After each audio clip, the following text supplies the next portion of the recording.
Bonjour et bienvenue sur le podcast One Thing in a French Day. Aujourd'hui, jeudi 13 septembre 2018, cet épisode s'intitule « Une rentrée en couleur chez Colorova ». Je m'appelle Laetitia, je suis française, j'habite près de Paris et je vous raconte au travers de ce podcast un petit bout de ma journée. Le texte de ce podcast est disponible en vous abonnant à la newsletter sur www.onethinginafrenchday.com.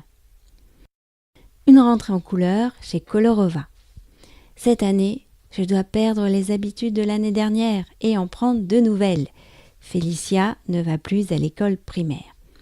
Le matin et le soir, je fais le chemin seule avec Lisa. C'est un moment sympa, même si la silhouette de Félicia sur sa trottinette me manque.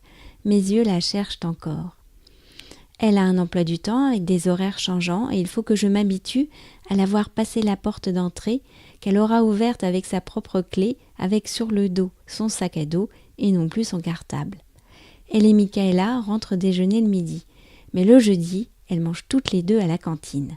J'ai donc proposé à Marilyn de faire notre rentrée aujourd'hui. J'ai proposé à Marilyn le programme suivant. Déjeuner chez Colorova, puis aller à pied jusqu'au quartier latin, passer chez Gibert où j'avais des livres à acheter pour les filles et se promener pour le plaisir. Nous sommes partis tôt pour être sûrs d'avoir une place au restaurant pâtisserie. Une longue attente à la gare pour acheter des billets de train a failli nous coûter notre place. Mais sans avoir réservé, nous avons tout de même pu y déjeuner. Les assiettes sont toujours colorées dans ce restaurant. C'est parfait pour remonter le moral.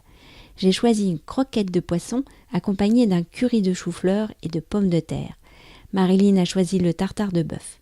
Bien sûr, c'était une formule entrée plus dessert.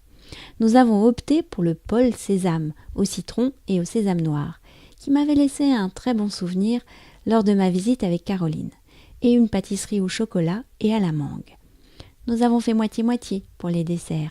Nous étions tellement bien installés dans nos fauteuils que nous avons eu du mal à quitter l'endroit. En sortant, il m'a fallu quelques secondes pour me réorienter. Alors, Montparnasse est par là, et je dis tout.